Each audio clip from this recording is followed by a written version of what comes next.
This is James McDonough. Watch my latest Academy interview on Hibernian TV. James, firstly, can we talk about the latest intake into the under-19 squad? You've obviously added some players, promoting them up through the youth setup here at the club. Can you tell our viewers a bit more about them, please? Yeah, we've promoted 4 players from the Academy under-17s. Bradley Donaldson, Sam Stanton, Ian Smith and Alex Harris. I think most of them have been in the club at least 3 or 4 years, some of them 5 or 6 years. So we know them really well, and they've been our new additions to the under-19s this year. Can you tell us a bit more about the players individually, what their attributes and on-field skill set is? Yeah, Bradley's a defender, either centre half or full-back. He can also play in the middle of the park. He's a very fit boy, good defender. Sam Stanton is a centre midfield player, can play on the left, all left footer, really comfortable on the ball, good footballer. Ian Smith is another midfielder or attacking midfielder, wide sort of right, inside right, 6'1", attacks the ball well, can score a goal. Alex Harris is an attacking midfield player, clever, can play off either side or through the middle, and good imagination, nicknamed Boozy, so plays a little bit like somebody we used to know. And obviously we got off to a great start. It goes without saying really, the scoreline down at Selkirk, that 9-1 win. What was your overall summary of that performance, please? Well, that was, we had trained for 7 days, so it was an early game for us, one we wouldn't have taken so early normally, but with us going to Norway we needed a game before we went, so it was early for us. But the fitness levels have been great, so that wasn't a problem going into the game. The performance though was really good at times. It was fantastic at times. The football we played, scored some great goals. I think you know, Celtic are Premier League, East of Scotland, they're a man's team. They're quite a young team actually. So it was a good experience for the boys to play against players that are older than them.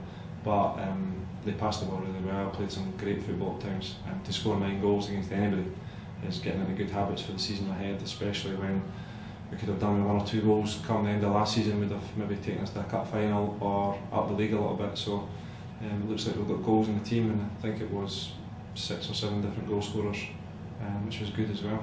See, that leads us on to the next stage in our pre-season preparation work, which is that tournament over in Norway. The squad obviously flying out on Sunday for that Jet 11 tournament in Hammer.